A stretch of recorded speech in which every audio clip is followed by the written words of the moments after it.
When the weight loss stopped needing me, I realized something I didn't expect. My brain still needed something to build. And this is the part of the journey I almost never hear people talk about. Whether you're just starting, halfway in, or already on the other side, this is something you're going to run into eventually. I promise. Because when the noise goes quiet, nobody really tells you what's next. By the way, I'm Dawn, and this channel is basically me living a little out of range on purpose because normal has never really been optimal. For context, I've lost 105, actually 106 pounds, and no, I didn't think that was going to magically fix my life. I've been in this game way too long to believe that. But what did surprise me was how much mental space showed up once the weight loss moved to the sidelines. For years, food, weight control, planning, tracking, all that took up a ridiculous amount of brain power and bandwidth. Even when it was exhausting, it gave my brain a job. Managing the problem was the system. When that system isn't running your life anymore, when the noise dies down, you don't just feel lighter, you feel quiet. And quiet sounds very peaceful in theory. But in practice, quiet can feel quite weird because struggle, even when it sucks, organizes your life. It tells you what to focus on. It gives you urgency. It gives you a reason to wake up and go, okay, what are we fixing today?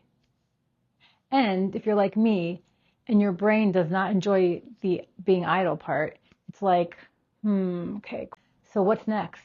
What are we optimizing? Who do we email? What is broken and why isn't it fixed yet? Okay, and there's my dog moving my tripod. Also, I think this experience is showing up more now with GLP-1s.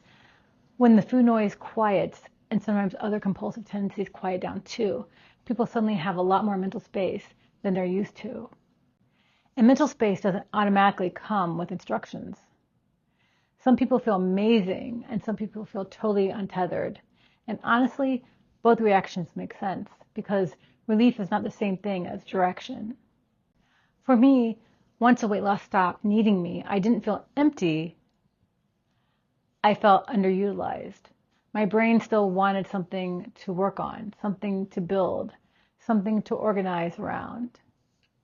Which is probably why I suddenly found myself building YouTube channels, learning different systems, publishing books, mapping things out that absolutely did not need mapping out. If you know, you know. Not to replace food, not to distract myself, but because I realized something important about myself. I don't do well with nothing. I do well with intention. So, if you're on this journey at any stage, here's the thing I wish someone had told me earlier.